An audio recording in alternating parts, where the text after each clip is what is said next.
কি করতেছেন? আরে ভয় পাইছি আমি। এই ঝাড়ু নিয়ে আসেন কেন? দেখতেছেন না আমি বিল লিখতেছি, আমি বিদ্যুৎ অফিসের লোক। ও বিল লিখতেছেন? তা কয় টাকা বিল আইছে?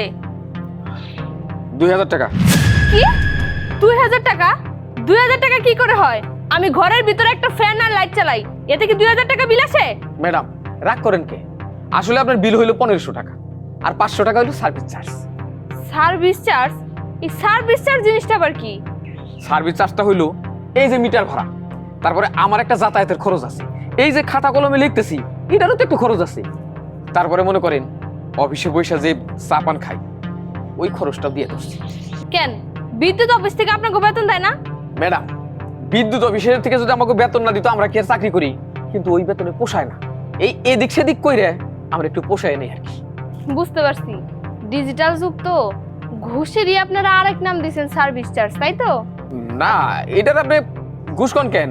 এটা আমরা পাইয়া থাকি, এটা আপনার কাছে আমরা নিয়ে থাকি আর কি।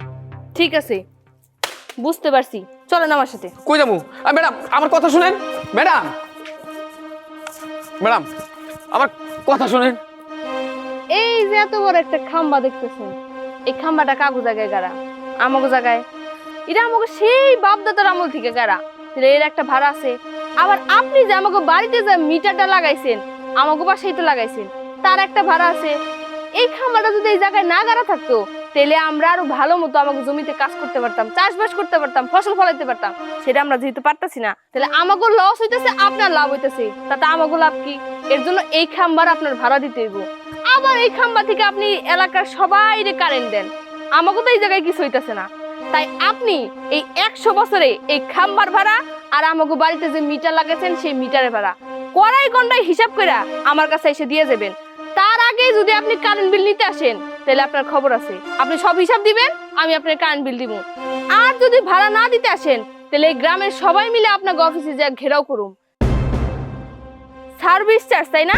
সার্ভিস চার্জ বের করতেছি। হ্যাঁ এখন তো আমি নিজেই সার্ভিস চার্জের গেরাকলে পড়ে গেছি। আমি তো এই মহিলার কাছে বিল নিতেও আসতে পারবো না। বিল নিতে আসলে কইবো আগে হিসাব দিই। বিদ্যুৎ অফিস থেকে যদি জানে যে আমি বিল নিতে আইসা সার্ভিস চার্জের নাম করে আবার 500 টাকা বেশি নেই, তাহলে আমার চাকরিরও 12টা বাঁচবো না। বেশি খাবার যায় মনে হয় চাকরিও বাঁচাইতে পারবো না। আল্লাহ আমার রক্ষা করো।